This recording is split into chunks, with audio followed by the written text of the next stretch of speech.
नैना ने अपने मोबाइल कैमरे को सेट किया और मेहंदी की ड्रेस में अपनी तस्वीरें खींचने लगी। बाहर से रिश्तेदारों के गाने और हंसी की आवाजें आ रही थीं। हर तरफ खुशियों का माहौल था। वो कुछ पल के लिए अपने कमरे में सुकून लेने आई थी और दिल ही दिल में अपने होने वाले पति कपिल को तस्वीरें भेजने का सोच रही थी। जैसे ही उसने तस्वीरें खींची, मोबाइल की स्क्रीन पर अचानक एक अनजान नंबर चमकने लगा। उसने हैरानी से स्क्रीन की ओर देखा। हो न हो ये जरूर कपिल की ही कॉल होगी। चेहरे पर हजारों रंग बिखर गए थे और फिर कुछ संकोच के बाद उसने कॉल रिसीव करके कान से लगाया। नैना ने घबराहट भरी आवाज में कहा, हेलो। तो दूसरी तरफ से गहरी अजनबी आवाज आई थी, मुझे तुमसे मिलना है। जबकि नैना के दिल की धड़कन तेज हो गई। आप कौन हैं? उसने कड़े लहजे में पूछा। ये जरूरी नहीं, आवाज में अजीब तरह की धमकी और जिद भरी हुई थी। बल्कि जरूरी तो ये है कि मैं तुम्हारे बारे में सब कुछ जानता हूँ नैना। नैना के शरीर में सिहरन सी दौड़ गई। उसने अपने मोबाइल को मजबूती से पकड़ लिया। आपको क्या चाहिए? और आप मेरा नाम कैसे जानते हैं? वो बुरी तरह डर चुकी थी। वो हमेशा से ही बहुत भोली रही थी और अब भी बड़ी आसानी से बेवकूफ़ बन रही थी। चाहता हूँ कि तुम मुझसे अभी और इसी वक्त मिलो। जादू भरी खूबसूरत आवाज़ जो शायद किसी का भी दिल धड़का सकती थी। और इस वक्त नैना का दिल भी जोरों से धड़क उठा था, लेकिन जज्बात की शिद्दत से नहीं, बल्कि डर की वजह से। मुझसे क्यों मिलना चाहते हैं आप? आप चाहते क्या हैं मुझसे? और आप हैं कौन? आपको पता है मेरे होने वाले पति एसपी कपिल खुराना हैं। अगर मैं इसी वक्त उन्हें बता दूं तो तुम्हें दुनिया के किसी भी कोने से ढूंढ कर निकाल लेंगे और इस गलती की बहुत सख्त सजा देंगे, नैना ने दबे गुस्से के साथ कहा, जबकि फ़ोन पर एक क्रूर हंसी की आवाज़ सुनाई दी थी। तुम्हारा वो एसपी मेरा कुछ भी नहीं बिगाड़ सकता। और नैना रुहासी हो गई थी। उसने जल्दी से फ़ोन बंद कर दिया। पता नहीं कौन था जो उसे परेशान कर रहा था। उसने जल्दी से कदम बाहर कमरे की तरफ बढ़ाए थे कि तभी फ़ोन दोबारा बजने लगा। वही नंबर था। उसने इग्नोर किया, तभी एक मैसेज स्क्रीन पर जगमगाया, मेरा फ़ोन उठाओ वरना अंजाम के लिए तैयार हो जाओ। उसने डरते डरते कॉल रिसीव किया। अजनबी की आवाज़ और भी ठंडी और ख़तरनाक हो गई थी। मेरे पास तुम्हारी बहुत ही प्यारी प्यारी तस्वीरें हैं। अगर तुम अभी मुझसे ना मिली तो मैं ये तस्वीरें सबको भेज दूंगा और वो तस्वीरें काफ़ी खूबसूरत हैं। रीना का दिल तेजी से धड़कने लगा। ये मुमकिन नहीं है। आपको मेरी तस्वीरें कैसे मिली? मैं तुम्हारे बारे में सब कुछ जानता हूँ नैना, अजनबी ने कहा और उसी पल नैना के मोबाइल पर एक तस्वीर का नोटिफिकेशन आया। उसने तस्वीर खोलकर देखी तो उसके पैरों तले से ज़मीन खिसक गई। वो तस्वीर सच में बेहद अनुचित थी। वो किसी अजनबी के बेहद करीब होकर खड़ी थी और वो अजनबी मर्द एक हाथ उसकी कमर में डाले एक हाथ से उसके बालों को संभाल रहा था। अगर किसी ने देख ली तो शायद कोई अपना ही उसे मार डालता। नैना के हाथ कांपने लगे। ये मेरी तस्वीर नहीं है। ये आपको कैसे मिली? उसने लगभग चीखते हुए पूछा। मेरी सारी बातें मान लो, ये तस्वीर हमेशा मेरे पास सेव रहेंगी। तुम तो मेरे दिल में बसती हो। मेरी जिद के साथ साथ मेरी इज्जत भी बनने वाली हो और अपनी इज्जत को कोई सरेआम नहीं करता। उसकी आवाज़ में खुमार सा भरा था और नैना को समझ नहीं आ रहा था आखिर ऐसा कौन सा आशिक पैदा हो गया जो उसे आज तक खुद ही पता न था। उसने तो कभी किसी लड़के को कोई उम्मीद नहीं दी थी, कभी किसी की तरफ दोस्ती का हाथ नहीं बढ़ाया था। उसके चरित्र की कस्में तो पूरा मोहल्ला, पूरा कॉलेज और उसके रिश्तेदार खाते थे। उसने कांपते होठों से पूछा, आखिर तुम चाहते क्या हो? अजनबी ने एक पता भेजते हुए कहा, इस जगह आओ और मुझसे मिलो। अगर तुमने ऐसा न किया तो मैं ये तस्वीरें हर जगह फैला दूंगा। फिर तुम्हारी शादी टूट जाएगी। सारी उम्र के लिए तुम्हारा नाम बदनाम हो जाएगा। हो सकता है तुम्हारे पापा सदमे से दिल का दौरा पड़ने से मर जाएं, तुम्हारी माँ गहरे दुख में डूब जाए, तुम्हारा भाई इज्जत के नाम पर तुम्हारा कत्ल कर दे और तुम्हारा होने वाला पति एसपी कपिल शादी से पहले अपनी होने वाली पत्नी के करतूत जानकर खुद को ख़त्म कर ले या फिर तुम्हें ही ख़त्म कर दे।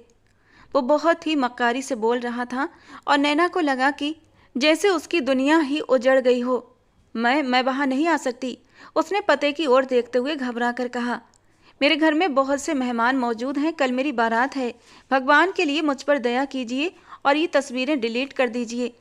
अगर किसी ने देख लिया तो लोग क्या सोचेंगे? मैंने आपका क्या बिगाड़ा है? मेरे साथ आप ये सब कुछ क्यों कर रहे हैं? मैं तुम्हारी बात नहीं मान सकती। वो मासूमियत से रोते हुए बोली, ये तुम्हारी समस्या है, मेरी नहीं। अजनबी ने बेरुखी से कहा, अगर तस्वीरें वापस चाहिए तो तुम्हें आना ही पड़ेगा, वरना जो होगा उसका तुम अंदाजा भी नहीं लगा सकती। नैना ने घबराकर कमरे के दरवाजे की ओर देखा। बाहर अब भी गानों की आवाज़ें आ रही थीं। मैं ऐसा नहीं कर सकती। तुम्हारे पास कोई दूसरा रास्ता नहीं है नैना? अजनबी ने कॉल कट कर दी। नैना की सांसें तेज हो गईं। वो एक पल के लिए खामोश खड़ी रही। दिल की धड़कन इतनी तेज थी कि उसे लग रहा था ये बाहर के शोर से भी अधिक गूंज रही है। वो सोच में डूबी खड़ी रही कि क्या करे। ये सब उसकी सोचों से परे था। वो जानती थी अगर ये तस्वीरें बाहर आ गईं तो उसकी इज्जत दांव पर लग सकती है। घबराहट में उसने अपने हाथों से चेहरा ढक लिया। वो खुद को संभालने की कोशिश कर रही थी, लेकिन डर और बेबसी की भावना उस पर हावी हो रही थी। उसे कोई भी रास्ता नजर नहीं आ रहा था। नैना के दिमाग में बस एक ही सवाल गूंज रहा था, आखिर ये अजनबी कौन है और वो उसके साथ ऐसा क्यों कर रहा है। एक पल के लिए उसके मन में आया कि वो कपिल को सब कुछ बता दे। वो मुझसे बहुत मोहब्बत करता है, वो मेरी बात को जरूर समझ जाएगा। लेकिन वो बहुत ज़्यादा घबरा चुकी थी। ये कोई मामूली बात नहीं थी, क्योंकि तस्वीर इतनी आपत्तिजनक थी कि कोई भी आदमी, खासकर उसका अपना, कोई भी ऐसी बदनामी को कभी बर्दाश्त नहीं कर सकता था। वो सोचती रही और समय बीतता चला गया। धीरे धीरे मेहमान भी सोने के लिए चले गए, थक हार कर। रात के 3 बजे उसने उस अजनबी को मैसेज किया कि वो आ रही है। अब उससे और ज़्यादा बर्दाश्त नहीं हो रहा था। वो बहुत ज़्यादा डर चुकी थी और यही डर उसकी पूरी जिंदगी बर्बाद करने वाला था। वो बस थोड़ी सी हिम्मत कर लेती, खुद पर भरोसा रखती कि उसने कुछ गलत नहीं किया था, फिर भला कैसा डरना, और वो कपिल को सब कुछ बता देती तो शायद उसकी ज़िंदगी के साथ साथ कपिल की ज़िंदगी भी बर्बाद होने से बच जाती। लेकिन उसने जल्दबाजी में फैसला लिया और वो उस अजनबी के पास जाने का फैसला कर चुकी थी। उस अजनबी का तुरंत जवाब आया, आ जाओ स्वीटहार्ट, तुम्हारा ही इंतजार है। रात का अंधेरा चारों ओर फैला हुआ था, हर चीज़ खामोशी में डूबी हुई थी। नैना ने धीरे से अपने कमरे का दरवाज़ा खोला और दबे कदमों से बाहर निकली। उसके दिल की धड़कन इतनी तेज थी कि हर कदम के साथ बढ़ती जा रही थी। उसके कान घर के किसी भी आहट को सुनने के लिए सतर्क थे कि कहीं कोई जाग न जाए। लेकिन सौभाग्य से सब गहरी नींद में थे, क्योंकि शादी के हंगामों से सब लोग थक चुके थे और इस वक्त बेखबर गहरी नींद सो रहे थे। खुद को दिलासा देते हुए वो घर से बाहर निकलकर उस पते की ओर बढ़ी। गलियां सुनसान थीं, बस उसके कदमों की आहट रात की खामोशी को भंग कर रही थी। वो तेजी से चलते हुए उस स्थान पर पहुंच गई जहां उस अजनबी ने उसे मिलने के लिए बुलाया था। वो एक पुरानी वीरान इमारत थी जिसके सामने एक काला साया सा खड़ा था। वो साया धीरे धीरे हरकत में आया और नैना ने देखा कि एक आदमी जिसने चेहरे पर मास्क और सिर पर कैप पहन रखी थी उसके सामने आकर खड़ा हो गया। नैना ने घबराकर उसे देखा, लेकिन हिम्मत जुटाकर बोली, देखिए आप जो कोई भी हैं, आपसे हाथ जोड़कर मैं विनती करती हूँ, आप जो कुछ कर रहे हैं गलत कर रहे हैं, ये मत कीजिए। मेरी तस्वीरें फर्जी हैं जो तुम्हारे पास हैं, प्लीज़ उन्हें डिलीट कर दो। कल मेरी शादी है, प्लीज़ ये सब कुछ ख़त्म कर दो। तुम मेरे साथ ऐसा क्यों कर रहे हो और तुम आखिर हो कौन? आदमी ने एक पल के लिए चुप्पी साध ली, फिर धीरे धीरे उसकी ओर बढ़ा। नैना के दिल की धड़कन और भी तेज हो गई। वो एक कदम पीछे हटी, लेकिन वो उसकी और भी करीब आता गया। तुम ये सोचती हो कि सब कुछ इतनी आसानी से ठीक हो जाएगा? उसकी आवाज़ में एक अजीब सा सुकून था जो नैना को और बेचैन कर रहा था। तुम यहाँ आ तो गई हो नैना, लेकिन अब तुम्हें इसकी कीमत भी चुकानी होगी, और कीमत क्या होगी वो मैं तय करूँगा। नैना ने घबराकर पीछे हटने की कोशिश की, लेकिन वो इतना करीब आ चुका था कि उसके पास भागने की कोई गुंजाइश नहीं थी। अचानक उसने अपना हाथ बढ़ाया और नैना के नाक पर क्लोरोफॉर्म में भीगा रुमाल रख दिया। नैना ने डरकर छूटने की कोशिश की, लेकिन कुछ ही पलों में उसकी आंखों के आगे अंधेरा छा गया और वह बेहोश होकर उसकी बाहों में गिर गई। उसने बहुत ही प्यार से उसके नाजुक से वजूद को अपनी बाहों में समेट लिया और उसे उठाए हुए थोड़ा आगे बढ़ा था। एक नज़र उसके चेहरे को गौर से देखता रहा। बड़ी बड़ी पलकों की झालर उसके गालों पर साया कर रही थी। पतली ऊंची सी नाक, खूबसूरत चेहरे की मासूमियत, तराशे हुए गुदाज होंठ, वो बाकी बहुत मासूम और खूबसूरत थी। कपिल, भूल जाओ कि अब ये लड़की तुम्हारी होगी, वो मन ही मन बड़बड़ाया था। धीरे से उसने उसे जमीन पर लिटा दिया था। फिर उसने धीरे से अपने सिर से कैप और चेहरे से मास्क हटा दिया। चांदनी रात में उसका चेहरा साफ दिखाई देने लगा। उसकी काली गहरी और रहस्यमयी आंखें, मानो कोई राज छिपा हो। चेहरे की बनावट तीखी थी। मजबूत कद काठी, कसरती मसल्स और हल्की दाढ़ी ने उसकी पर्सनालिटी को और भी प्रभावशाली बना दिया था। वो शर्जीत था, एक ऐसा व्यक्ति जो पूरे आत्मविश्वास के साथ अपने सामने किसी को भी झुकाने की ताकत रखता था। नैना के चेहरे की तरफ सरजीत ने बहुत ही गौर से देखा, जो डर के बावजूद मासूमियत से भरा हुआ था। अचानक ही उसने बिना सोचे समझे अपनी उंगलियों से उसके नाजुक से होठों को छू लिया था। होठों से होते हुए उसकी उंगलियां उसके गालों का सफर करने लगीं। चांद की रोशनी में उसका दूधिया सरापा किसी के भी मन को बहका सकता था, लेकिन शर्जीत तो उसे किसी और ही इरादे से लेकर आया था। लड़कियां कभी उसकी कमजोरी नहीं रही थीं। उसकी खूबसूरत मर्दाना पर्सनालिटी पर कई लड़कियां उसके आगे पीछे घूमती थीं, उसकी दीवानी थीं, लेकिन आज तक कभी उसे कोई लड़की पसंद ही नहीं आई थी, सिर्फ एक लड़की के। और उसका ख्याल आते ही सरजीत की आंखें गीली होने लगी थीं। उसने जल्दी से उस लड़की को अपने दिमाग से झटका था, क्योंकि अब उसके सामने नैना थी। उसके दिल का सुकून, उसके मन की शांति, उसके अंदर जलती बदले की आग को शांत करने वाली। उसने वैशाली के अलावा आज तक खूबसूरत से खूबसूरत लड़कियों को नजर उठाकर नहीं देखा था। फिर भला वो नैना की खूबसूरती के आगे कैसे कमजोर पड़ सकता था। उसे सिर्फ और सिर्फ अपने मकसद पर काम करना था। उसके होंठों पर हल्की सी मुस्कान आई, जैसे वो अपनी जीत पर खुश हो। नैना, तुम वाकई बहुत मासूम हो। तुम्हारे साथ ये सब कुछ करते हुए मुझे थोड़ा अफसोस भी हो रहा है, लेकिन तुम बहुत कुछ नहीं जानती, उसने धीमी आवाज में कहा, जैसे किसी सोए हुए बच्चे से बात कर रहा हो। लेकिन तुम्हारे जानने का समय भी आएगा, लेकिन उस वक्त तक बहुत देर हो चुकी होगी।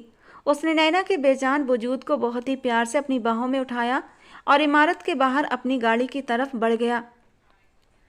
सरजीत ने उसे पिछली सीट पर लिटाया और अपनी जेब से मोबाइल निकाला। उसकी नज़रें नैना की बेहोशी पर थीं, लेकिन उसके दिमाग में आगे की योजना चल रही थी। ये खेल अभी शुरू हुआ है नैना, सरजीत ने जैसे खुद से कहा, और इसका अंजाम मैं खुद लिखूंगा। दरवाज़ा बंद करते हुए उसने नैना पर एक आखिरी नज़र डाली, जो बेखबर सोई हुई थी। सरजीत ने फिर कैप और मास्क पहन लिया और ड्राइविंग सीट पर बैठकर गाड़ी इमारत से निकाल कर सड़क पर डाल दी, जहां रात की खामोशी अब हर तरफ फैली हुई थी। सुबह का समय था, लेकिन घर में खुशियों की जगह खामोशी और बेचैनी ने ले ली थी। मेहमान आ रहे थे, शादी की तैयारियां पूरे जोर शोर से हो रही थीं। हर तरफ एक गहमा गहमी और हर कोई बिजी था, लेकिन नालिनी जी के चेहरे पर चिंता के साफ संकेत थे। वो बार बार अपने कमरे के दरवाजे की ओर देख रही थीं, जहां नैना को होना चाहिए था, मगर कमरा खाली था। डर की वजह से उनका बुरा हाल था। वो अपने तौर पर नैना को हर जगह ढूंढ चुकी थीं, लेकिन अब कोई चारा नहीं था बिना संतोष जी को बताए। नालिनी जी ने गहरी सांस ली और अपने पति संतोष जी को एक तरफ बुलाया। नैना कमरे में नहीं है, उन्होंने धीरे से कहा। उनकी आवाज़ में घबराहट थी। संतोष जी ने हैरानी से उन्हें देखा। क्या मतलब? नैना कमरे में नहीं? क्या बकवास कर रही हो? आज शादी है उसकी, वो कहाँ जा सकती है? मुझे नहीं पता, नालिनी जी ने बेबसी से कहा। मैंने हर जगह देखा, वो कहीं नहीं है। पत्नी के चेहरे की उड़ी हवाइयाँ देखकर संतोष जी के चेहरे पर भी चिंता की लकीरें उभर आईं। ये कैसे हो सकता है? शादी का दिन है और दुल्हन गायब। उसी समय उनका बड़ा बेटा अमन उनके पास आया। मम्मी, पापा, आप दोनों यहाँ क्या कर रहे हैं? सब लोग आपको ढूंढ रहे हैं। नालिनी जी ने अमन को इशारा किया कि वो चुप रहे। अमन, इधर आओ मेरे पास, हमें एक समस्या हो गई है। नैना अपने कमरे में नहीं है। उन्होंने बड़ी मुश्किल से ये बात अटकते हुए अमन को बताई थी। अमन के चेहरे पर हैरानी और डर की भावनाएं छा गईं। क्या? वो कहाँ जा सकती है? हमें नहीं पता अमन, वो हमारे मुंह पर कालिख पोत कर कहाँ चली गई, संतोष जी ने कड़े स्वर में कहा। हमें जल्दी उसे ढूंढना होगा, किसी को कुछ ना बताना। हम उसे अपने तौर पर ढूंढने की कोशिश करते हैं। कपिल हमें जिंदा नहीं छोड़ेगा अगर उसकी जरा भी बदनामी हुई, संतोष जी घबराते हुए बोले। तुम जानते हो वो हमें ऐसे केस में फंसा देगा कि हम कभी निकल नहीं पाएंगे। अमन ने एक पल को सोचा। नैना अपने कमरे में नहीं है, इसका मतलब नैना जानबूझकर शादी से भाग गई है। उसने ये बात अपनी माँ से भी कह दी। नालिनी जी ने तुरंत उसकी बात काट दी। नहीं, ऐसा मत कहो अमन, मेरी बेटी ऐसा नहीं कर सकती। वो तो बहुत खुश थी शादी को लेकर, शादी के एक एक पल को गिन गिन कर गुजार रही थी। हम सब लोग गवाह हैं नैना और कपिल की मोहब्बत के। फिर भला वो अपनी शादी से क्यों भागती? जरूर कुछ बुरा हुआ है, जरूर मेरी बच्ची किसी मुसीबत में है। हमें शांत रहकर उसे खोजना होगा। संतोष जी ने गहरी सांस ली। वो जानते थे कपिल और नैना एक दूसरे से जुनून की हद तक मोहब्बत करते थे, लेकिन उन्हें समझ नहीं आ रहा था आखिर नैना शादी से गायब कहाँ हो गई। नालिनी, दिमाग पर जोर लगाओ, कोई ऐसा पल, कोई ऐसी बात जो नैना ने तुमसे कही हो, उसके जरिए हमें कोई सुराग मिल सकता है। उसने कुछ कहा था, याद करो नालिनी। नालिनी ने अपने दिमाग पर जोर दिया, लेकिन कोई जवाब न मिला। नहीं, वो पूरी तरह सामान्य थी। ये सब अचानक हुआ है। हमें उसे चुपचाप खोजना होगा, किसी को पता नहीं चलना चाहिए। संतोष जी ने बेचैनी से माथा मसलते हुए कहा था। अगर किसी को कुछ भी पता चला तो हमारी बहुत बदनामी होगी। अमन ने भी सिर हिलाया। मैं घर के बाहर देखता हूँ, शायद कोई सुराग मिल जाए। आप नैना की सहेलियों को बहाने से फ़ोन करके पता करें। नालिनी जी ने अपने आंसू पोंछे और खुद को संभालने की कोशिश की। मेरी बच्ची को कहीं से ढूंढ कर ले आओ। संतोष जी, वो बहुत मासूम है, जमाने की चालबाजियों से बिल्कुल अनजान। जरूर उसके साथ कुछ गलत हुआ है। वो इस तरह अचानक घर छोड़कर नहीं जा सकती। नालिनी जी की आंखों से आंसू बहने लगे। उनका दिल किसी अनहोनी के एहसास से कांप उठा था। संतोष जी ने उनका हाथ थाम लिया। हम उसे ढूंढ लेंगे, कुछ नहीं होगा उसे। अगर वो अपनी मर्जी से घर छोड़कर नहीं भागी तो जल्दी ही हम उसे ढूंढ निकालेंगे, लेकिन हमें शांत रहना होगा। अभी भी एक दूसरे को दिलासा ही दे रहे थे और अमन ने अपने कदम बाहरी दरवाजे की ओर बढ़ाए थे कि तभी अचानक अमन का मोबाइल बज उठा। उसने जेब से फ़ोन निकाला और देखा कि स्क्रीन पर कपिल का नाम चमक रहा था। उसने घबराकर अपने पापा की ओर देखा। वे भी उसकी ओर ध्यान लगाए हुए थे। जिससे ये बात छिपा रहे थे, उसी की कॉल आ गई थी। अमन ने हिम्मत जुटाकर कॉल रिसीव की। जी बोलिए, सब ठीक तो है ना? वो अपनी घबराहट छिपाते हुए बोला, जबकि दूसरी तरफ कपिल की आवाज़ घबराई हुई थी, जैसे वो किसी बड़े सदमे में हो। अमन, अमन, नैना। वो कुछ क्षण रुका, जैसे उसके शब्द उसके गले में अटक गए हों। अमन के दिल की धड़कन तेज हो गई। क्या हुआ कपिल? तुम इतने परेशान क्यों लग रहे हो? सब ठीक तो है ना? कपिल ने गहरी सांस ली, जैसे अपने आंसुओं को कहीं अंदर ही अंदर उतार रहा हो, गले में फंसी आवाज़ निकालने की कोशिश कर रहा हो, लेकिन उसकी आवाज़ में छिपा दर्द साफ महसूस हो रहा था। अमन, नैना का एक्सीडेंट हो गया है, वो अब इस दुनिया में नहीं रही। कहते कहते उसकी आवाज़ भर्रा गई थी। वो खुद को रोक नहीं पाया और फूट फूट कर रो पड़ा। जबकि ये सुनते ही अमन का शरीर सुन्न हो गया। जैसे उसने ये खबर सुनी, उसे लगा कि उसके पैरों के तले से जमीन खिसक गई। क्या क्या कह रहे हो कपिल? ये मुमकिन नहीं। संतोष जी, नालिनी जी ने परेशान होते हुए अमन को देखा, जो सदमे की वजह से एकदम निढाल होकर वहीं सोफे पर गिर पड़ा था। क्या हुआ अमन? कपिल क्या कह रहा है? क्या उसे नैना मिल गई? मेरी बच्ची ठीक तो है ना? नालिनी जी ने घबराकर पूछा। अमन ने कांपती आवाज में कहा, कपिल कह रहा है कि नैना का एक्सीडेंट हो गया है और वो मर चुकी है। ये खबर सब पर कहर बनकर टूटी थी। नालिनी जी के चेहरे का रंग उड़ गया। वो लड़खड़ाकर सोफे पर बैठ गईं। संतोष जी ने दीवार का सहारा लिया। उनकी आंखों में अविश्वास झलक रहा था। ये कैसे हो सकता है? वो धीमे आवाज में बोले। दूसरी ओर कपिल की कॉल जारी थी। अमन, मैंने उसे अपनी आंखों से देखा है। वो मेहंदी का लहंगा पहने हुए थी। चेहरा पहचानना मुश्किल था, लेकिन लहंगे से पता चल गया कि वो नैना ही थी और उसके हाथ में वही ब्रेसलेट था जो मैंने उसे दिया था। वो एक ऐसा अकेला ब्रेसलेट था जो किसी और के पास नहीं हो सकता, क्योंकि वो ब्रेसलेट स्पेशली मैंने अपने और नैना के नाम से बनवाया था। जबकि अमन तो अब कुछ सुनने की हालत में ही नहीं था।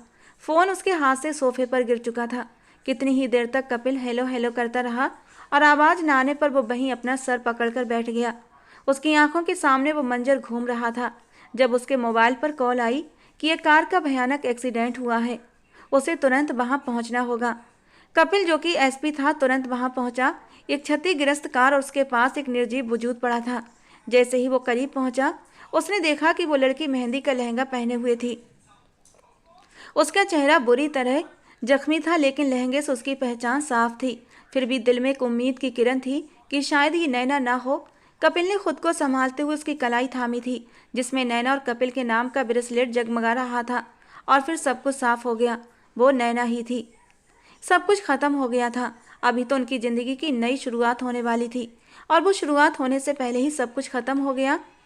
नैना बीच सफर में छोड़कर चली गई। तुमने तो 7 जन्म निभाने का वादा किया था, एक जन्म भी निभा न कर सकी। कितने ही आंसू थे जो टूटकर उसके गालों पर बह रहे थे, और सामने पड़े नैना के बेजान वजूद को वो पत्थर निगाहों से देखे जा रहा था। घर के अंदर हर कोई इस खबर पर खुद को संभालने की कोशिश कर रहा था।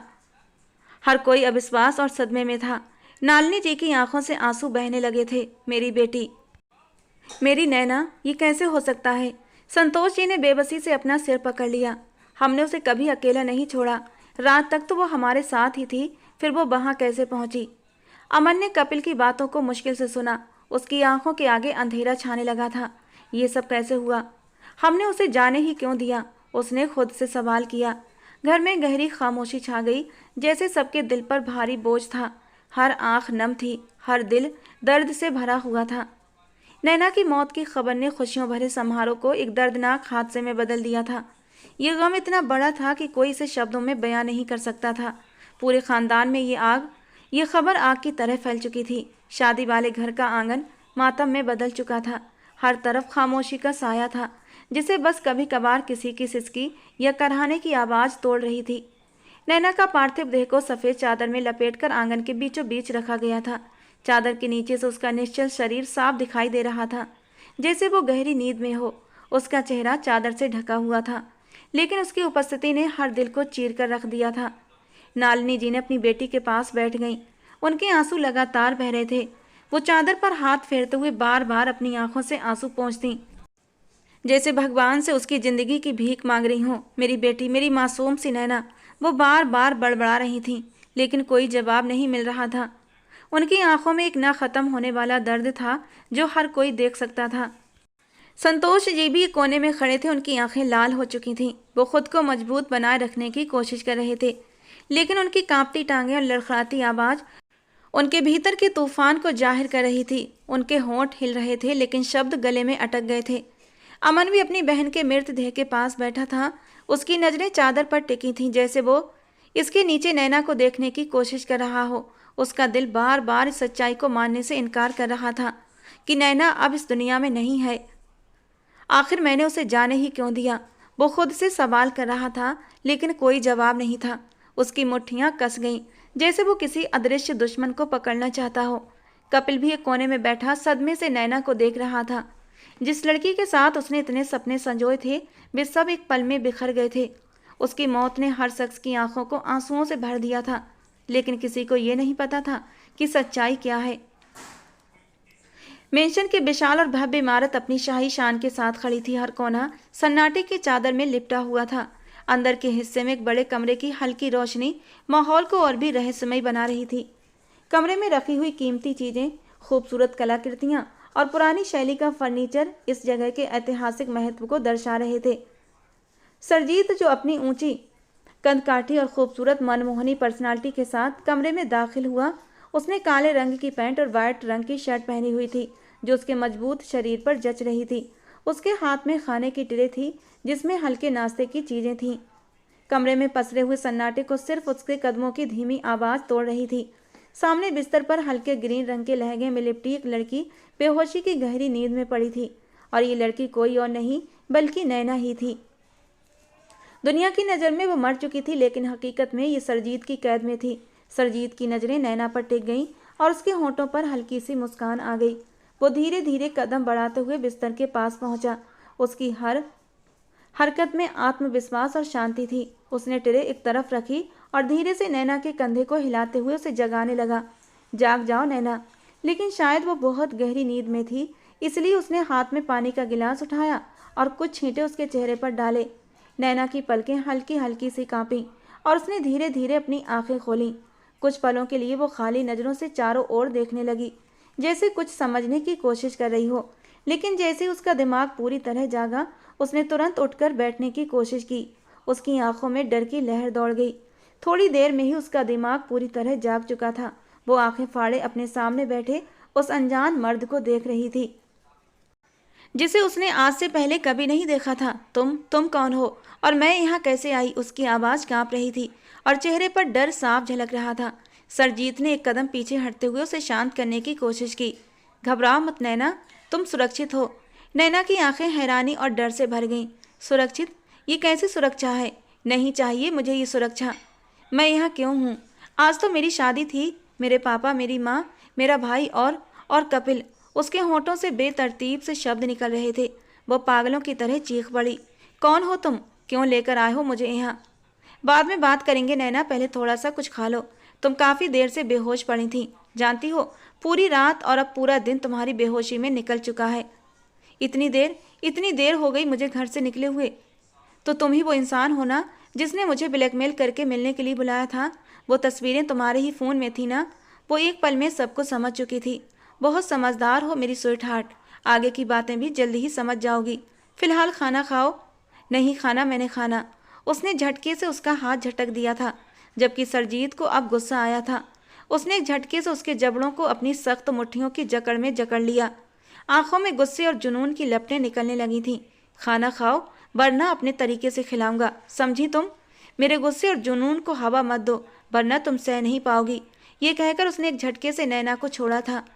वो वाकई एक खतरनाक रूप में उसके सामने खड़ा था, जिसे देखकर वो सहम चुकी थी। जबकि सरजीत गहरा सांस लेते हुए खुद को रिलैक्स करने लगा और फिर वो अपने हाथों से छोटे छोटे निवाले बनाकर उसके मुंह की तरफ बढ़ाने लगा और वो चुपचाप आंसू बहाते हुए मुंह खोलती जा रही थी। भूख तो लगी थी और पेट में लगी आग को शांत भी करना था, इसलिए चुपचाप खाना खाने लगी। Good girl. खाना खाने के बाद उसने अपनी जेब से रुमाल निकालकर उसका मुंह साफ कर दिया और पानी का गिलास आगे बढ़ाया। उसके बाद सरजीत ने बेड से उतरकर ट्रे साइड टेबल पर रखी और अपने हाथ पीछे बांधते हुए शांत स्वर में कहा, मुझे पता है नैना, तुम इस वक्त बहुत परेशान हो, उलझन में हो कि मैं तुम्हें यहाँ क्यों लेकर आया हूँ, लेकिन कुछ चीज़ें किस्मत में लिखी होती हैं जिससे इंसान भाग नहीं सकता, जैसे कि तुम्हारा यहाँ होना और वहाँ तुम्हारी मौत का होना। अंतिम शब्द उसने बहुत ही धीमी आवाज में कहे थे। नैना ने घबराई हुई आंखों से उस बड़े और आलीशान कमरे को देखा, जैसे भागने का कोई रास्ता खोज रही हो। मुझे वापस ले चलो, ये सब गलत है, मेरे घर वाले परेशान होंगे, मुझे छोड़ दो प्लीज़, भगवान के लिए। आखिर मैंने तुम्हारा क्या बिगाड़ा है, मुझे जाने दो, आज मेरी शादी है, मेरे पापा मर जाएंगे। सरजीत मुस्कुराते हुए बोला, तुम अपने घर से बहुत दूर हो और तुम्हें यहाँ आए पूरे 24 घंटे हो चुके हैं, तुम्हारी शादी की तारीख भी निकल चुकी है। नैना ने हैरानी से सरजीत की ओर देखा, वो समझ नहीं पा रही थी कि वो क्या कह रहा है। सरजीत ने उसकी बेबसी पर नजरें टिकाते हुए कहा, मैं तुम्हें कोई नुकसान नहीं पहुंचाऊंगा नैना, लेकिन अभी तुम यहाँ हो और तुम्हें मेरे साथ ही रहना होगा। नैना की सांसें तेज हो गई थीं। क्यों? तुम ये सब क्यों कर रहे हो? तुमने मेरे साथ ऐसा क्यों किया? मेरी जिंदगी क्यों बर्बाद की? आखिर तुम हो कौन? सरजीत ने अपने चेहरे पर एक गहरी मुस्कान के साथ जवाब दिया, कुछ राज वक्त के साथ समझ में आते हैं नैना, अभी तुम्हें बस इतना जानना है कि मैं यहाँ हूँ और मैं तुम्हें कोई तकलीफ नहीं दूंगा। मुझे लगता है कि मैं कोई सपना देख रही हूँ और ये डरावना सपना बहुत जल्द ख़त्म हो जाएगा। मैं तुम्हें माफ़ नहीं करूँगी, तुमने मेरी पूरी ज़िंदगी बर्बाद कर दी। मेरे पापा न जाने किस हाल में होंगे। क्या सच में? मेरी शादी को 2 दिन हो चुके हैं, वो मासूमियत और हैरानी भरे लहजे में बोल रही थी, जबकि सरजीत के होंठों पर एक धीमी मुस्कान आई थी। सरजीत ने सिर हिलाया, शायद ये सपना ही हो, लेकिन कभी कभी सपने हकीकत से ज़्यादा खूबसूरत होते हैं। नैना ने खुद को पीछे हटाने की कोशिश की, लेकिन सरजीत की नज़रें उसे रोकने के लिए काफ़ी थीं। मुझे घर जाना है, ये सब गलत है। वो फूट फूट कर रो पड़ी। सरजीत ने गहरी सांस ली और कहा, समय के साथ सब कुछ साफ हो जाएगा नैना, अभी तुम्हें सिर्फ आराम करने की ज़रूरत है। नैना ने अपने आंसू पोंछते हुए कहा, ये सब गलत है, मैं यहाँ नहीं रह सकती। सरजीत ने उसकी ओर देखते हुए नरमी से कहा, नैना, कभी कभी गलत रास्ते भी हमें सही मंजिल की ओर ले जाते हैं। वो आदमी रहस्यमयी बातें कर रहा था। उसकी बातें बहुत रहस्यमयी थीं, ये बात नैना ने दिल से मान ली थी। हाँ, वो दिखने में बहुत खूबसूरत था, शायद कपिल से भी ज़्यादा, लेकिन इस वक्त उसे वो किसी डरावने सपने जैसा लग रहा था जो बहुत जल्द ख़त्म हो जाएगा। वो बुरी तरह से रो रही थी। उसकी शादी को 2 दिन निकल चुके थे और वो किसी अजनबी के घर में मौजूद थी। अब उसे समझ आ गया था कि उसे किसी जाल में फंसाया गया है, लेकिन क्यों, ये उसे खुद नहीं पता था। नैना का ये हादसा सिर्फ एक संयोग नहीं था, बल्कि ये सब एक सोची समझी साजिश का हिस्सा था, जिसका मास्टरमाइंड कोई और नहीं बल्कि खुद सरजीत था। सरजीत ने उस रात बड़ी चतुराई से अपने प्लान को अंजाम दिया था। उसने एक लावारिस बॉडी हासिल की जिसकी पहचान कर पाना मुश्किल था। उसको सेम नैना जैसे कपड़े और गहनों से सजा दिया ताकि देखने वालों को लगे कि ये नैना ही है। लास्ट में वो ब्रेसलेट पहनाना नहीं भूला था जिस पर नैना और कपिल लिखा हुआ था। उसने एक नफरत भरी नज़र उस ब्रेसलेट को देखा था और नैना की कलाई से निकालकर उस लड़की की कलाई में डाल दिया था। रात के अंधेरे में सरजीत ने बड़ी सावधानी से कार को खाई से नीचे गिराया था। सरजीत चुपचाप वहां से दूर चला गया, जैसे वो कभी वहां था ही नहीं। दूसरी तरफ कपिल, जो अपनी बारात लेकर आ रहा था, उसे अचानक एसपी के रूप में सूचना मिली कि ये कार का एक्सीडेंट हो चुका है। वो तुरंत मौके पर पहुंचा, लेकिन जो दृश्य उसने देखा था उसके दिल को चीरने के लिए काफ़ी था। उसकी आंखों से आंसू बह रहे थे और उसका दिल गम से भर गया था। सरजीत का प्लान पूरी तरह सफल हो चुका था। उसने ऐसा जाल बिछाया था जिसमें हर कोई फंस चुका था। उसने न केवल नैना को अपने कब्जे में ले लिया, बल्कि सबको यह भी यकीन दिला दिया कि अब नैना इस दुनिया में नहीं रही। ये सब इतने तरीके से हुआ था कि किसी को भी सरजीत पर शक नहीं हुआ और भला होता भी कैसे, वो तो घटना स्थल पर आया ही नहीं था। उसी रात वो नैना को लेकर दूसरे शहर चला गया और अब उसका इरादा किसी दूसरे देश जाने का था। हाँ, वो कपिल से सब कुछ छीन लेना चाहता था। वो उसे पूरी तरह बर्बाद करना चाहता था और अब तो बात उसकी पसंदीदा औरत की थी। वो कैसे नैना को एसपी कपिल के हवाले कर सकता था, जबकि दूसरी तरफ कपिल पूरी तरह से पागल हो चुका था। ना वो किसी से बात कर रहा था, ना कुछ कह रहा था। उसे यकीन ही नहीं हो रहा था कि जिस लड़की के साथ उसने एक खूबसूरत जिंदगी बिताने के सपने देखे थे, वो उसे छोड़कर, उससे रिश्ता तोड़कर, उससे बेवफाई करके भाग गई थी और तभी उसका एक्सीडेंट हुआ था। ये सोच उसकी आत्मा को झकझोर देने के लिए काफ़ी थी। जिस घर में खुशियां आने वाली थीं वहाँ मातम छा गया था। ये दर्द बहुत बड़ा था, लेकिन किसी को नहीं पता था कि ये दुख निरर्थक है, क्योंकि वो लड़की मरी नहीं थी बल्कि जिंदा थी और एक ऐसे इंसान की कैद में थी जिससे छुटकारा पाना बेहद मुश्किल था। नैना कमरे के शांत माहौल में बैठी हुई थी, बाहर की दुनिया से बेखबर। बुखार की वजह से वो बिस्तर तक सीमित हो गई थी। इस हवेली में आए हुए से 1 हफ्ता बीत चुका था, लेकिन वो अभी तक मानसिक रूप से उलझी हुई थी। 1 हफ्ते के दौरान उसने सिर्फ सरजीत का नरम व्यवहार महसूस किया था, जो उसका बहुत ख्याल रखता था। वो उसकी देखभाल करता, उसके लिए दवाइयाँ और खाना लाता और हर समय उसके आसपास रहता। उस दिन भी नैना आधी बेहोशी की हालत में थी जब दरवाजे पर हल्की सी दस्तक हुई। उसने धीरे से अपनी पलकों को खोला तो देखा सामने दरवाजे पर एक नौकरानी खड़ी थी, जो बहुत ही सम्मान से सिर झुकाकर बोली, बीबी जी बाहर आ जाइए, साहब आपका इंतजार कर रहे हैं। नैना की आंखों में हिचकिचाहट और डर झलकने लगा। साहब, उसने कमजोर सी आवाज़ में पूछा।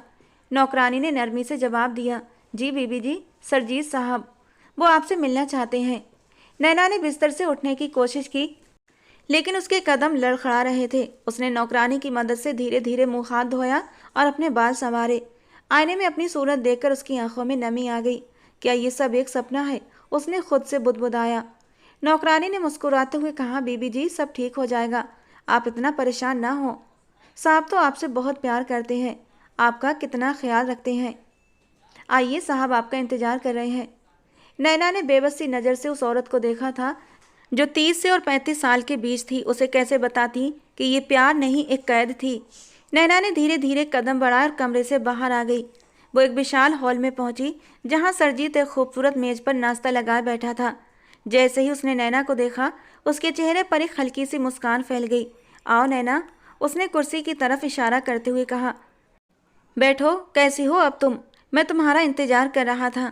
नैना धीरे से कुर्सी पर बैठ गई और अपनी नज़रें झुका लीं। उसके दिल में डर और उलझन थी। एक बात बताएंगे? हाँ पूछो, एक नहीं 1000 बातें पूछो, मैं सुनना चाहता हूँ तुम्हारी बातों को। वो दिलचस्पी से उस लड़की को देख रहा था जो पिछले हफ्ते से उसके साथ मौजूद थी, लेकिन जैसे बोलना भूल चुकी थी, और आज जब बोली तो उसे अच्छा लगा था। मैं यहाँ क्यों हूँ?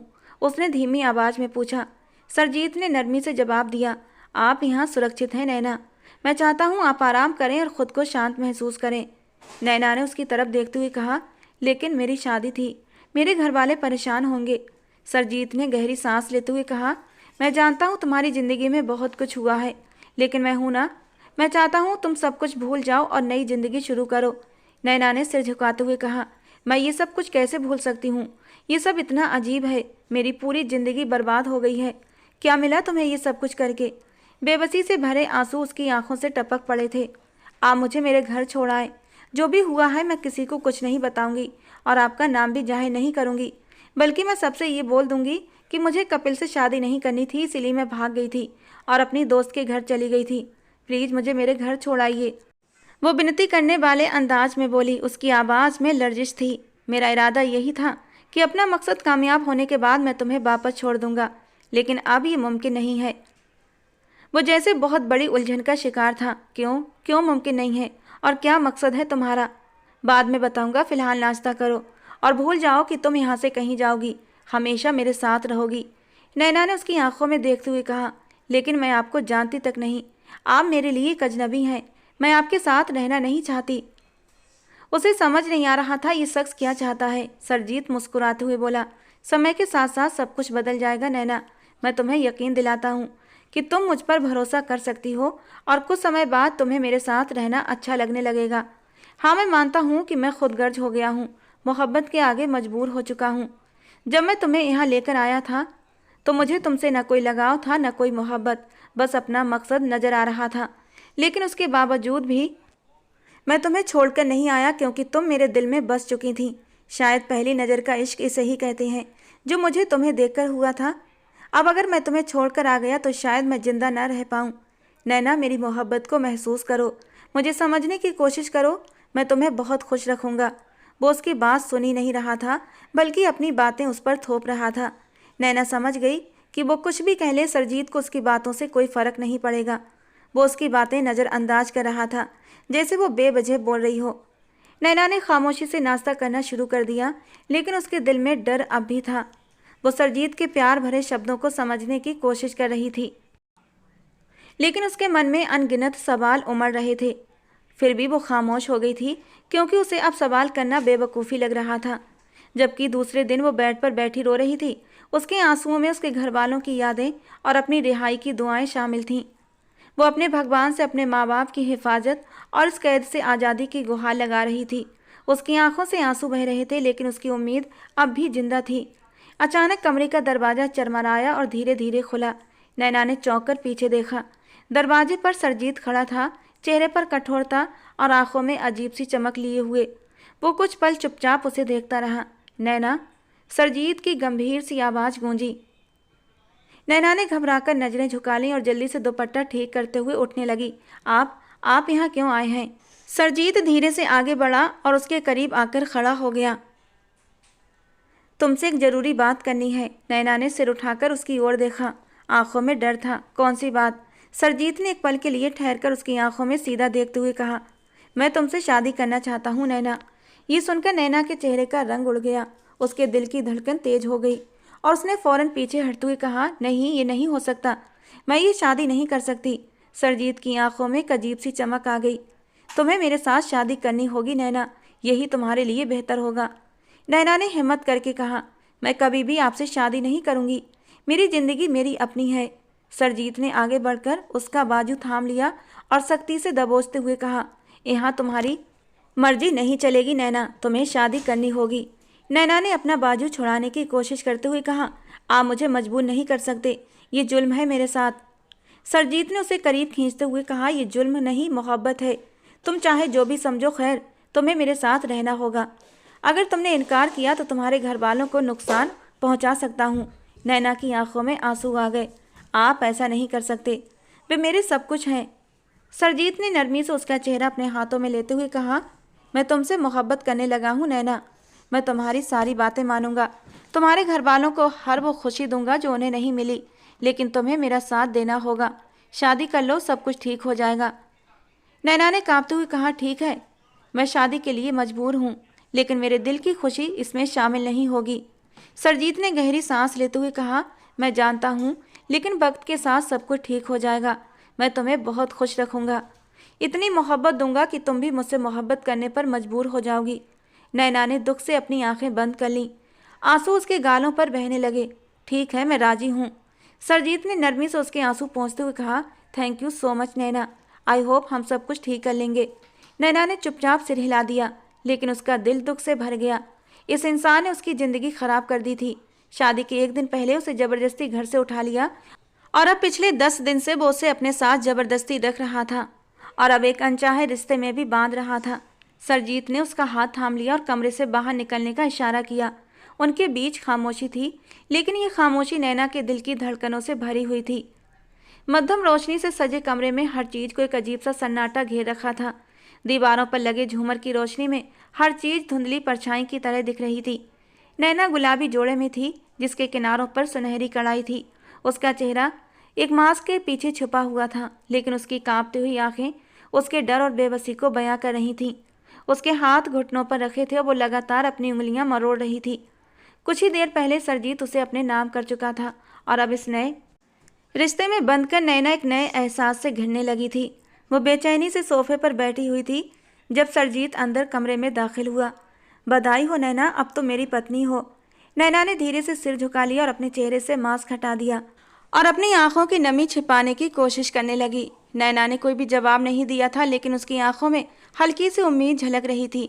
शायद वो मन ही मन दुआ कर रही थी कि वक्त सच में सब कुछ ठीक कर देगा। धीरे धीरे समय बीतता चला गया और आज तक नैना ये न समझ पाई कि सरजीत उसे किस मकसद के लिए जबरदस्ती उठाकर लाया था। शादी के बाद उसका बहुत ख्याल भी रखता था, उसे खुश करने की हर मुमकिन कोशिश करता। कई बार नैना ने अपने माँ बाप का जिक्र किया, लेकिन सरजीत हर बार उसे टाल देता था। उसने घर में नैना के हर आराम का इंतजाम किया था। वो उसे बाहर भी घुमाने ले जाता, लेकिन सिर्फ अपने साथ। वो नैना को दुनिया की नज़रों से छिपाकर रखता था।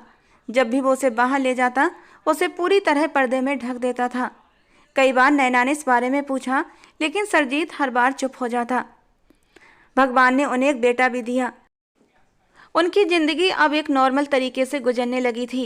इन 4 सालों में सरजीत ने नैना को बस इतना ही बताया था कि उसके माँ बाप के लिए वो मर चुकी है। मैं तुम्हें पसंद करता था, लेकिन जब मुझे पता चला तुम्हारी शादी होने वाली है तो मुझे ये सब करना पड़ा। और उस दिन नैना फूट फूट कर रोई थी। उसने सरजीत से बात करना बंद कर दिया था, उसकी शक्ल तक देखना पसंद नहीं करती थी। लेकिन आखिर कब तक? वो उसका पति था, उसके बेटे का बाप था, उसकी ज़िंदगी का हमसफ़र था। भला वो उसे कैसे छोड़ सकती थी? आखिरकार वो हार गई। उसने घुटने टेक दिए और सरजीत के साथ ज़िंदगी बिताने लगी, लेकिन बिना सरजीत से मोहब्बत किए। वो चाह कर भी सरजीत के लिए अपने दिल में मोहब्बत पैदा ना कर सकी। हाँ, ये ज़रूर था कि सरजीत की बेइंतहा मोहब्बत ने उसे उसकी सारी तकलीफ़ें भुला दी थीं और उसने एक नई ज़िंदगी की शुरुआत कर दी थी। लेकिन उसे ये नहीं पता था उसकी ज़िंदगी में अभी एक ऐसा सच भी आने वाला है जो उसे पूरी तरह तोड़ कर रख देगा। आज का दिन भी बाकी दिनों की तरह था जब अचानक उनके घर के दरवाजे पर दस्तक हुई। नैना अपने बेटे के साथ लॉन में खेल रही थी। उसने हैरानी से दरवाजे की ओर देखा। पास ही कुर्सी पर बैठा सरजीत अखबार पढ़ रहा था। उसने भी चौंक कर दरवाजे की ओर देखा। इस वक्त उनके घर कौन आ सकता था? चौकीदार ने दरवाज़ा खोला तो सामने एसपी कपिल खड़ा था। कपिल और कोई नहीं बल्कि सरजीत का चचेरा भाई था। जैसे ही नैना और सरजीत ने उसे देखा, दोनों सन्न रह गए। कपिल भी चौंक गया था नैना को देखकर। ये सिर्फ मोहब्बत की नहीं बल्कि ये एक बदले की दास्तान थी। कपिल परिवार का सबसे बड़ा बेटा था। उसे हमेशा हर चीज़ आसानी से मिल जाती थी, मगर सरजीत को हर चीज़ के लिए मना कर दिया जाता था। और कपिल के लिए सरजीत के दिल में नफरत उस समय और भी बढ़ गई जब सरजीत एक लड़की वैशाली से प्यार करने लगा। लेकिन कपिल ने अपनी पहुंच के जरिए वैशाली की सच्चाई सबके सामने खोलकर रख दी। वो एक गलत काम करने वाली लड़की थी। उसके अंडर 2-3 लड़कियां और भी काम करती थीं। लड़कों को फंसाना, फिर पैसे ऐंठना, यही उनका काम था। जबकि सरजीत को कपिल की किसी भी बात पर भरोसा नहीं था। उसे तो बस यही लगता था कि कपिल चाहता ही नहीं सरजीत अपनी मोहब्बत को हासिल कर सके, इसलिए उसने वैशाली को जानबूझकर फंसाया है। जबकि एसपी कपिल के डर से वैशाली वो इलाका छोड़कर फरार हो गई थी और सरजीत नफरत की आग में जलने लगा था। जब उसे पता चला कि एसपी कपिल किसी लड़की को पसंद करता है और उससे शादी कर रहा है, तो उसी वक्त उसने अपने दिमाग में प्लानिंग कर ली थी। तुमने मुझसे मेरी मोहब्बत छीन ली, मुझे मेरी मोहब्बत से मिलने न दिया, तो तुम्हें भी तुम्हारी मोहब्बत नहीं मिलेगी। शायद इसी वजह से उसने पूरी काया ही बदल दी थी। कपिल की होने वाली दुल्हन को अगवा कर अपनी जिंदगी में शामिल कर लिया था। कपिल कितनी ही देर तक सामने खड़ी नैना को देखता रहा। वो नैना के लिए कितना तड़पा था। उसके मरने का सुनकर भी उसे सब्र न आया था। आज तक उसने नैना की जगह दूसरी लड़की को नहीं दी थी। वो हमेशा नैना की यादों के सहारे जिंदगी बिताना चाहता था और आज नैना को सामने देखकर वो तड़प उठा था। वो तो नैना की बेवफाई के बावजूद भी उसे दिल से निकाल नहीं पाया था। वो गुस्से से उसकी तरफ बढ़ा। जब मोहब्बत नहीं थी तो कह देती, इस तरह ड्रामा रचाने की क्या ज़रूरत थी? खुद को मरा हुआ साबित करके यहाँ अपने आशिक के साथ ये ऐश भरी जिंदगी गुजार रही हो। क्यों किया तुमने ऐसा? जबकि नैना कपिल को देखकर बेतहाशा फूट फूट कर रो पड़ी थी। वो कपिल के सीने से लगकर अपने बीते सालों के दुखों को आंसुओं के जरिए निकाल देना चाहती थी। उसे बताना चाहती थी कि वो एक पल के लिए भी खुश न रह सकी है। लेकिन वो अब किस हक और किस रिश्ते से कपिल के करीब जाती? उसने अपने कदम रोक लिए। उसके कदमों में उसके बेटे अतुल की बेड़ियां जो पड़ चुकी थीं। वो चाह कर भी इन बेड़ियों को तोड़ नहीं सकती थी। वो बोली तो बस इतना बोली थी कि मैं मजबूर थी कपिल, जो कुछ हुआ शायद भगवान को यही मंजूर था और तुम भी अब इस बात पर सब्र कर लो और अपनी ज़िंदगी में आगे बढ़ जाओ। कपिल ने एक नज़र नैना के पीछे खड़े सरजीत पर डाली थी। सरजीत के चेहरे पर छाई मक्कारी की झलक से कपिल को समझते देर न लगी थी कि सारा खेल सरजीत का रचाया हुआ है। वो कितनी ही देर हैरानों परेशान सरजीत को देखता रहा। सरजीत, मैं तो तुम्हें हमेशा अपना भाई मानता था और तुमने ये सब कुछ हाँ, मैंने किया ये सब कुछ जानबूझकर। तुमने भी मेरी ज़िंदगी में दुखों का घना अंधेरा कर दिया था, और इस तन्हाई में, इस दुख में मैंने तुम्हें धकेल दिया। अब नैना मेरी है, मेरी पत्नी है, मेरे बच्चे की माँ है। तुम पूरी ज़िंदगी अब इस आग में जलते रहो कि तुम्हारी मोहब्बत को मैंने हासिल कर लिया। कपिल सब कुछ समझ गया था। गुस्से से भरा वो नैना की तरफ बढ़ा और उसने नैना को सब कुछ बता दिया। सरजीत के चेहरे का रंग बदल गया, लेकिन वो शांत रहा। वो जल्दी से नैना के सामने आकर खड़ा हुआ। नैना, जो कुछ भी ये कह रहा है वो सच है। हाँ, मैंने ये सब कुछ किया था, बदला लेने के लिए किया था, मगर अब मैं तुमसे मोहब्बत करता हूँ। तुम मेरी बीवी हो, मेरे बच्चे की माँ हो। मैंने कभी तुम्हें कोई दुख नहीं दिया, हमेशा तुम्हें खुश रखने की कोशिश की है। जबकि नैना अब इस बात से सामने खड़े मर्द को देख रही थी। कितना बड़ा खेल खेला था उसने, कितनी जिंदगियां बर्बाद की थी उसने, और अब कह रहा था कि मैं तुमसे मोहब्बत करता हूँ। बेबसी के 2 आंसू टूटकर उसके गालों पर आए थे। नैना गुस्से में उठी और अंदर चली गई। सच्चाई की कड़वाहट ने उसकी रूह को झकझोर दिया था। आंखों से आंसू बह रहे थे, मन में अजीब सी कशमकश थी। बाहर सरजीत भी चुप बैठा था। शायद पहली बार उसे अहंकार से ज़्यादा अपने रिश्ते की परवाह हो रही थी। थोड़ी देर बाद कपिल उसके सामने आकर खड़ा हो गया। उसने नरम आवाज़ में कहा, जो होना था वो हो चुका है। सरजीत अब तुमसे मोहब्बत करता है। तुम्हारे लिए उसने अपनी पूरी दुनिया छोड़ दी। जब मैं यहाँ आया तो अफसोस हो रहा था कि मुझे आना ही नहीं चाहिए था। सरजीत ने हर किसी से रिश्ता तोड़कर तुमसे रिश्ता जोड़ा है।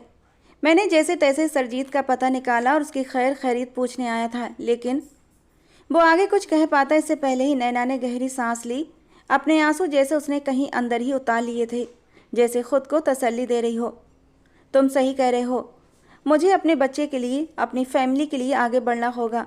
कपिल ने जख्मी दर्द भरी मुस्कान के साथ उसकी ओर देखा। यही सही फैसला है नैना। नैना ने भी धीरे से सिर हिला दिया। बस अपने माँ बाप से मिल लो, उन्हें खुश कर दो। तुम्हारे जाने के बाद वो तो जीना ही भूल चुके हैं। नैना ने धीरे से सर हिलाया और कपिल खामोशी से लौट गया। वो धीरे धीरे चलती हुई अपने परिवार के पास पहुंची, अपने बेटे को गोद में उठा लिया और उसके माथे को प्यार से चूमा। फिर उसने मुस्कुराते हुए सरजीत का हाथ थाम लिया। इसका मतलब था कि उसने सब कुछ भुला दिया था, क्योंकि अब माफ़ी या फिर नफरत दिखाने का कोई मतलब नहीं था। उसने बस अपनी ज़िंदगी जीनी थी अपने बेटे की खातिर। उसके दिल में सरजीत के लिए कोई भाव नहीं था, ना तो नफरत का और न प्यार का। एक ठंडा एहसास था, और वो बस ये कि वो उसके बेटे अतुल का बाप था। उसने सब कुछ भुला दिया था और ज़िंदगी के आगे सफ़र पर रवाना हो गई थी। वो अपने माँ बाप से भी मिलने गई थी। इतने सालों बाद बेटी को सामने देखकर उनकी आंखों में आंसू आए थे। सरजीत ने अपनी गलती सबके सामने स्वीकार भी कर ली थी। शायद सब लोगों ने उसे माफ़ भी कर दिया था, और उस रात जब उसने नैना को अपने करीब खींचा तो उसका ठंडा वजूद महसूस करके वो गहरी सांस लेकर रह गया था। वो उसके वजूद को तो हासिल कर लेता था, लेकिन उसकी मोहब्बत भरे गर्म जज्बात को आज तक महसूस नहीं कर पाया था। प्यार भरे खूबसूरत रोमांटिक पलों में नैना का पूरा वजूद एकदम ठंडा रहता था, और सरजीत अपनी ज़रूरत पूरी करके उसे अपनी बाहों में लेकर सो जाता था। वो भी शायद अब इस बात को मान चुका था। अब ज़िंदगी में सिर्फ ज़रूरत रह गई थी। मोहब्बत शायद ही वो नैना की कभी पा सकेगा, क्योंकि उसने जो गलती की थी वो अब चाह कर भी नैना से इस मोहब्बत की उम्मीद नहीं लगा सकता था। उसने 2 मोहब्बत करने वालों को जुदा कर दिया था, और उसकी सज़ा तो उसे मिलनी ही थी, पूरी ज़िंदगी नैना की बेरुखी सहते सहते। तो दोस्तों, आज की हमारी कहानी आपको कैसी लगी कमेंट बॉक्स में ज़रूर बताना। पसंद आई हो तो प्लीज़ लाइक करना। रोज़ एक नई कहानी सुनने के लिए हमारे चैनल को सब्सक्राइब करना। मिलते हैं दोस्तों अगली किसी नई रोमांटिक कहानी के साथ।